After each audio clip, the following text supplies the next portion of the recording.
मेरा नाम संतोष शुक्ला है। किस पद पे हैं? मैं उत्तर प्रदेश ग्राम रोजगार सेवक संघ का जिलाध्यक्ष हूँ। आज यहाँ पे पहुँचे रामपुर मथुरा ब्लॉक में ग्राम रोजगार सेवक। इससे पहले भी शनिवार को धरना यहाँ पे दिया था, उसके बाद जो है 2 दिन स्थगित रहा। फिर आज यहाँ पे धरने में आप पहुँचे हैं, क्या कुछ निर्णय निकल के आया? देखिए मैम, खंड विकास अधिकारी के द्वारा कुछ शासनादेशों के अगेंस्ट जो है यहाँ पे गलत निर्णय लिए गए, जिसका हमारे संगठन ने विरोध किया। कई चक्र खंड विकास अधिकारी महोदय से वार्ता भी की, लेकिन उसका कोई रिजल्ट नहीं निकला। अंत में संगठन ने धरने का ऐलान किया और हम लोगों को सूचित किया। तो हम लोग यहाँ पे आए और वो बात हम लोगों के बीच में हमारे विधायक जी भी आए, ज्ञान तिवारी जी, उनको भी बताई गई, उनकी भी समझ में आई। उस बात को लेकर के डीडीओ साहब और खंड विकास अधिकारी महोदय से अपनी बात रखी गई है और कल संभवतः सीडीओ मैम का निरीक्षण लगा है, बैठक लगी है, तो फाइनल निर्णय मेरे संगठन के द्वारा कल उसमें होगा। अच्छा, मांगे आप लोगों की क्या थी? मांगे हम लोगों का ये था कि रिक्त ग्राम पंचायत में पंचायत सहायक को डाटा एंट्री का काम दिया जाए, लेकिन खंड विकास अधिकारी महोदय के द्वारा पंचायत सहायक को रिक्त ग्राम पंचायत का टोटल काम दे दिया गया है। इसका हम लोग विरोध कर रहे हैं। दूसरी चीज़ ये है कि त्यौहार के दृष्टिगत हम लोगों के मानदेय का भुगतान खंड विकास अधिकारी के द्वारा नहीं किया गया है और डीजल पेट्रोल में पैसा निकाला गया है। मानवीय दृष्टिकोण कहीं भी खंड विकास अधिकारी का कोई नहीं है। विधायक, क्षेत्रीय विधायक सेवता विधानसभा के यहाँ पे पहुँचे थे ज्ञान तिवारी जी, उनका क्या कुछ सहयोग मिला आपको? विधायक जी का हम लोगों का पूरा संरक्षण मिला है और विधायक जी हमारी न्याय की लड़ाई को लड़ने के लिए पूरी तरह तत्पर हैं। उन्होंने कहा है कि अगर आपकी बात को यहाँ पे नहीं सुना जाएगा तो मैं जनपद स्तर पे ले जाऊंगा और अगर वहाँ भी आपकी सुनवाई नहीं हुई तो मैं इस मुद्दे को सदन तक लेकर जाऊंगा। जिस तरीके से लगातार जो है भ्रष्टाचार हो रहा है और लगातार जो है जमीन पर बैठकर धरना देने पर आप लोग उतारू हो रहे हैं, आखिर कारण क्या जाता है?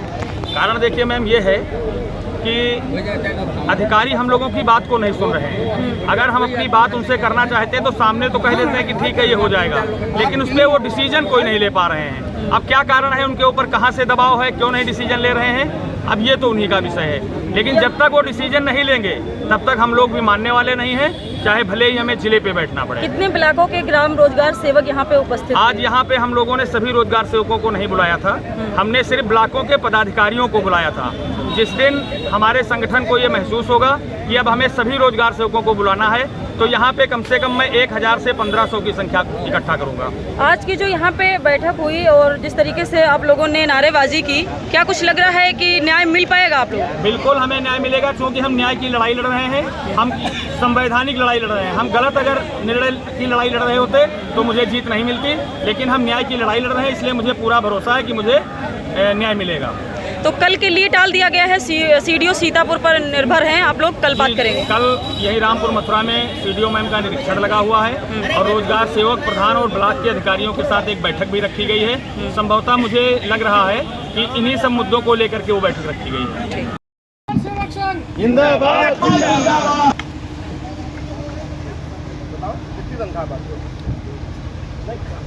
बता दो, जैसे हम हैं 25,000 पाते हैं तनख्वाह, बता देंगे ज्ञान तिवारी विधायक 25,000 तनख्वाह। आप शांत रहो यार। नहीं, कल वाली बात नहीं, डीएम वो तो बात आगे हुई।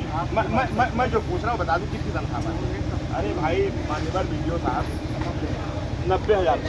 ये कितनी बात है? ये कितनी बात है? ये कितनी बात है? 10,000 नहीं पाते, ये 6,000 पाते थे। उसके बाद बहन जी मायावती जी ने इनको खत्म कर दिया था। उस समय मैं जिलाध्यक्ष था, मैं बताऊंगा आपको, मेरी बात सुनिए, मैं जिलाध्यक्ष था तो इनकी लड़ाई हम ही ने लड़ी थी। उस समय मैं भाजपा के जिलाध्यक्ष था, बहन जी की सरकार में इनको तो सब एकदम बाहर ही कर दिए थे। 2010 में मैं उस समय भाजपा का जिलाध्यक्ष था, पूरी सड़कें जाम करके मैंने घेराव प्रदर्शन करके इन लोगों का किया। आप 90,000 पाते हो, आपके भी बच्चे हर महीने आ जाती होगी, 1 तारीख से 5 तारीख के बीच में आ जाती होगी। इनकी 3 महीने बाद आई है, तो क्या आपको क्या दिक्कत हो गई भाई? इनकी तनख्वाह क्यों नहीं दी गई? कितनी आई? कंडेंसी कितनी आई? 3.5% है। उसके बाद शासनादेश क्या है? अगर 3.5 में नहीं पूरा होता है फिर एक शासनादेश ये भी है कि 1% ब्लॉक से लगा कर इनको जोड़ा जाए। आप शासनादेश पे आ रहे हो ना, मैं शासनादेश पे बात कर रहा हूँ। वीडियो से मेरी पहले बात सुन लीजिए, फिर उसके बाद अगर वहाँ से ना हो तो 0.5% आप जिले से लो। उसके बाद एक सबसे बड़ा इन सबके बीच में एक मानवीय अधिकार है। जनपद सीतापुर 19 ब्लॉकों का ब्लॉक है, 19 वीडियो रहते हैं। ये 8,000 पाने वाले लोग 7,700 कितना कट 8800 7700 जिनको मिलता है। बच्चे हैं, बीबी हैं, परिवार है, रक्षाबंधन आ रहा है, त्योहार आ रहा है, दिवाली आ रही है। अब 120 करोड़ सरकार रुपया इनको दिया है। आपके डीजल को पैसा निकालने के लिए पैसा है, इनको तनख्वाह देने के लिए क्यों नहीं है? सरकार की मंशा में आप पलीता लगा रहे हैं मानिक जी।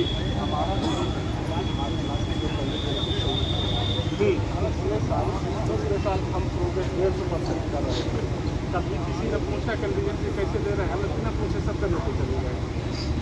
इस साल 50% प्रोग्रेस चल रही है, 100% क्यों चल रही है? पूरे जिले नहीं, अच्छा पूरे नहीं, अगर पूरे जिले की चल रही है तो पूरे जिले ने दिया, आपने क्यों नहीं दिया? हमने निकाला हमारा 8,47,000 बना, हमने पूरा 8,40,000 जो रिक्त पंचायत थी उनका भी समायोजित कर दिया इन लोगों को। समायोजन का कार्य जनवरी फरवरी का होता है, जिले वाले का भी होता है, शासन वाले का भी होता है। आप लोग वो उतना आ गया, लेकिन आपका 1% ब्लॉक से उनको क्यों नहीं जोड़ा गया? आधा % जिले का क्यों नहीं जोड़ा गया? मनरेगा में मुझे मालूम है, ज़्यादा मैं पढ़ा लिखा नहीं हूँ, इतना नहीं मालूम है। ये मालूम है कि 40-60 का रेशियो होता है। अभी मैं आपकी ग्राम सभाओं की फाइलें निकालूंगा, बहुत सी फाइलें ऐसी मिल जाएंगी जहां आपको पक्का करा लिए होगे, कच्चा 0% मिलेगा कच्चा। आप अपने एक आप दूसरी चीज, आप शासनादेश की बात मान्यवर कर रहे हैं मनोज सिंह जी का, वो भी मैं शासनादेश भी मेरे पास रखा है। आपने किस तारीख को जारी किया इन लोगों को? पत्र किस तारीख को जारी किया? हाँ, पहला वाला क्या तारीख? 8 मई को क्या था मालूम है आपको? क्या था? मान्यवर आचार संहिता लगी हुई थी। मेरी पहले बात सुन लीजिए, क्योंकि 13 तारीख को चुनाव होने वाला था कि 8 तारीख को आप विरोध करके सरकार के खिलाफ काम करेंगे। नहीं, आपकी मानसिकता यहीं पे उजागर होती है कि आपने सरकार के विरोध काम करने का जनपद में किसी वीडियो ने नहीं जारी किया। 13 तारीख को चुनाव है, आप सीधे सीधे राजेश वर्मा को चुनाव हरवाने के लिए 8 तारीख को समाजवादी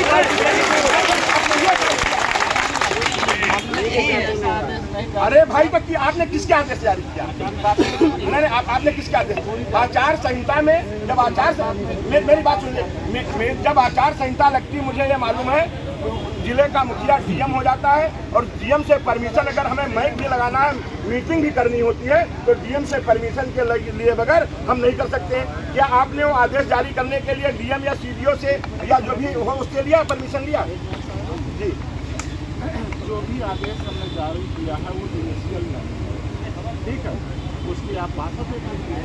जो भी व्यवस्था लागू है 2022 में लागू है, ID सब्जी 22 में लागू है। हम कोई बात कहेंगे तो आप 2022 में ID सब्जी जारी है, सब लोग काम कर रहे हैं।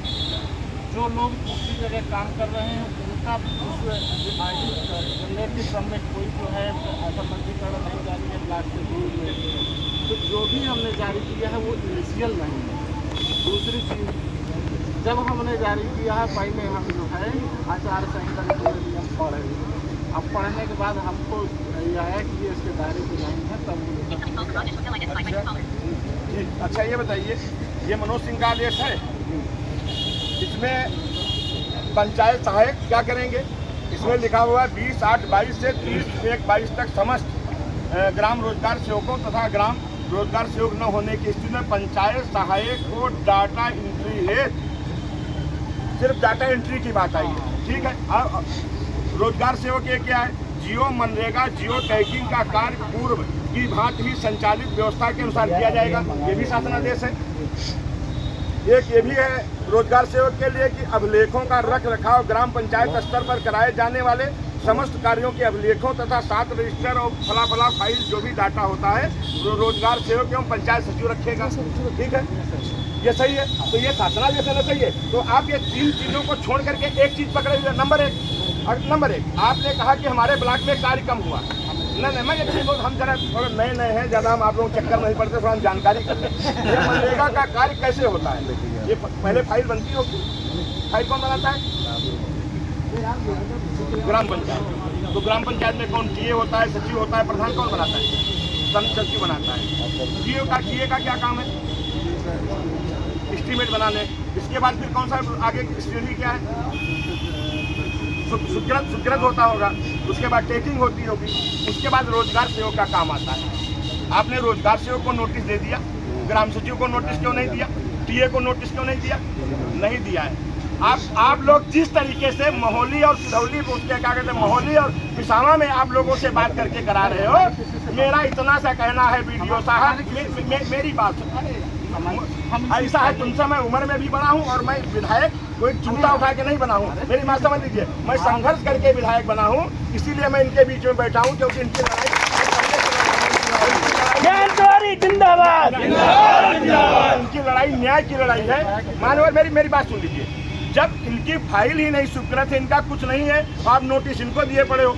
मैंने उस दिन भी तुमसे कहा था कि तुमने सिंगल नोटिस क्यों दिया, इस प्रकरण में मेरी 3 बार बात हुई, तो आपने किसी को नोटिस नहीं दिया, सिर्फ रोजगार सेवक को, क्योंकि रोजगार सेवक भारतीय जनता पार्टी मोदी जी के, योगी जी के गुणगाती है।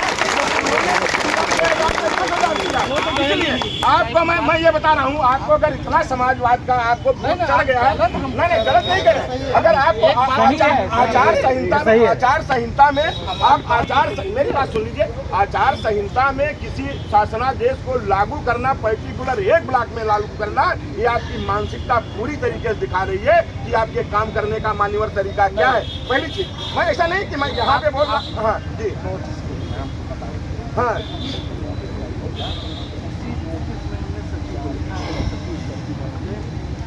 ये अपनी नोटिस खुद पढ़ लें, या तो पढ़ नहीं पा रहे हो या तो गलत बता रहे हो, आप अपनी नोटिस पढ़। अरे तो ये नोटिस आप सबसे पहले, जिसका काम था सचिव का, सबसे पहले आप सचिव नोटिस देते, आप सचिव नोटिस देते, फिर टीएक देते, फिर टीएक देने के बाद तब इनको देते। भाई आप पहले उसको जो 60,000 सचिव की तनख्वाह 30-35 हज़ार होगी, नहीं सचिव तनख्वाह की 30-35 हज़ार होगी, इनको लगता है मैं गलत कह रहा हमारा रोजगार से बिल्कुल व्यक्तिगत है,